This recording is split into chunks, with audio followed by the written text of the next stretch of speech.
Saint Louis IX. Louis IX of France. Louis IX was born on April 25, 1214. His father was King Louis VIII, and his mother was Queen Blanche of Castile. He was baptized in Poissy, and to remind himself of the grace of becoming a child of God through baptism, he often signed his name as Louis of Poissy. From childhood, under the steady guidance of his mother, he was led into a life of faith and virtue. The Queen's most famous words remained etched in his soul. "I love you above all things, but I would rather see you die before my eyes than watch you commit a single mortal sin against God." Alongside his mother's teaching, he was also formed by Franciscan friars such as Saint Pacifico and Mansuet, through whom he absorbed the spirit of Saint Francis. He became a member of the Third Order of Saint Francis and faithfully lived its discipline all his life, fasting during Lent and on Fridays, attending Mass daily, and practicing penance with perseverance. At only 12 years old, his father died. He was crowned at Reims on December 1, 1226, with Queen Blanche acting as regent. Many lords refused to attend, opposing the young king, but Blanche stood firm. With courage and strength, she defended her son's throne and continued shaping him in the discipline of Christian virtue. At 20, Louis married Margaret of Provence, a woman renowned for her virtue, spirit, and beauty. Tradition recalls her words about herself: "Queen of the earth, but servant of heaven." A year later, Louis assumed full authority and began to govern France on his own. His life of faith grew ever more radiant. He built his reign on the foundation of justice, fairness, and charity, founding hospitals, hospices, and works of mercy for the poor, while establishing the royal court of justice so that every person's rights might be protected. In his personal life, he was steadfast in prayer and faithful in attending Mass. Some complained that such devotion distracted him from governing. The king answered calmly, "How strange people are! They treat diligence in prayer as if it were a heavy fault. Yet no one says a word if I spend the whole day chasing after empty entertainments." His charity was concrete and humble. He washed the feet of the poor and personally cared for the sick, even lepers. That same spirit stayed with him to the end of his life. During the Eighth Crusade, when plague struck his army at Tunis, he remained among his men, sharing in their suffering. Tradition tells that once a courtier asked him, "If you had to choose, sire, would you rather be stricken with leprosy or fall into mortal sin?" The man admitted he would prefer sin to disease, but Louis answered the opposite. "I would rather suffer 30 kinds of leprosy than commit one mortal sin against God." This contrast revealed his conviction. Mortal sin is more dreadful than any sickness of the body. His generosity reached beyond the borders of France. In 1238, Emperor Baldwin II of Constantinople, bankrupt and in desperate need, pledged the crown of thorns of Christ to the Venetians as security for a loan. In 1239, Louis IX redeemed the sacred relic at great cost, then carried it in solemn procession to Paris. To preserve it with honor, he built the Sainte-Chapelle, where it remains to this day. Crusades Wikipedia, Crown of Thorns. When Jerusalem fell in 1244 and the Egyptian armies crushed the Crusaders, Louis rose to answer the call.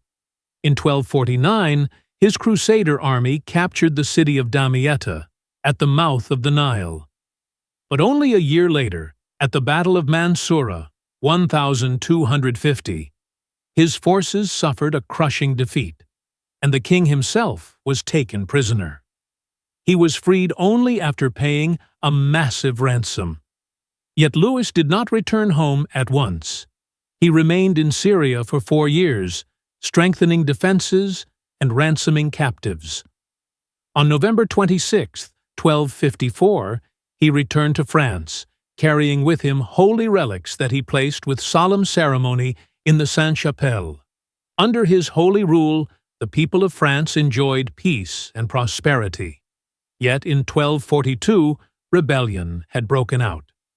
Hugues de Lusignan, a noble of Poitou, rose against the crown, supported by King Henry III of England, who had family ties with the Lusignan house. At the Battle of Taillebourg, their combined forces were utterly defeated, and under Louis's leadership, the French army won a decisive victory. From then on, the kingdom grew stronger, and the king's authority was firmly secured. Committed to peace, Louis signed the Treaty of Corbeil, 1258, with James I of Aragon, settling territorial disputes and fostering friendship. He often acted as a mediator in feudal conflicts. In 1246, resolving the question of succession in Flanders. In 1264, arbitrating during the Barons' Revolt in England. His wisdom and fairness raised his prestige among the rulers of Europe higher than ever before.